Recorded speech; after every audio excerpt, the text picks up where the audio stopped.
Another mistake that a lot of self-haircutters are making is that when you're going in to start fading in each guideline, you're not utilizing the lever on your clippers. I'm going to touch on this a lot more later on throughout the program about exactly what type of lever positions for each guideline and then what lever position for the fade.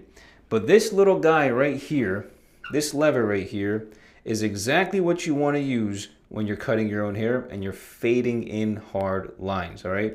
Typically, just to give you a sneak peek, typically I will always put in the guidelines with the lever open, and then I will always fade out the guidelines with the lever either closed or halfway, all right? So I typically only use 3 lever positions. You got open, you got halfway, and then you got closed.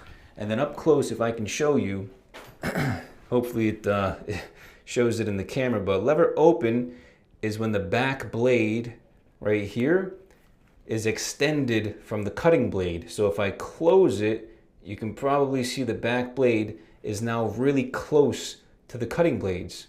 And when I open it, the back blade extends, right? It enlarges, it gets further away from the cutting blade. So this is the thing. All of these micro increments, right? These very, very micro increments within the lever make a massive difference when it comes to the actual quality of the haircut. So if you're cutting your hair, right, you can see even right now with my current haircut, the light to the dark, there's a nice gradient right in here, but you can still see the area where it starts to get gradient. If I wasn't able to use the lever, you would see every single bit of a hard line in this region right here. But because the lever is there, you have to utilize it, right? And that's why I always recommend when you're buying clippers, they have to have a lever.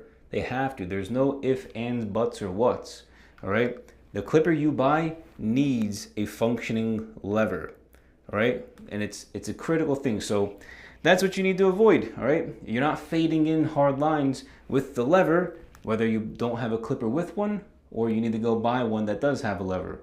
But I'm going to teach you throughout the program in a later video exactly how to fade in using the lever, right? My techniques, my fading sequence that I prefer you guys utilize because I've found over the past 15 plus years, it's the easiest way to cut your own hair. So you guys will find that out in a later video, but I just wanted to kind of get things moving in your head a little bit with this one. So hopefully this helped.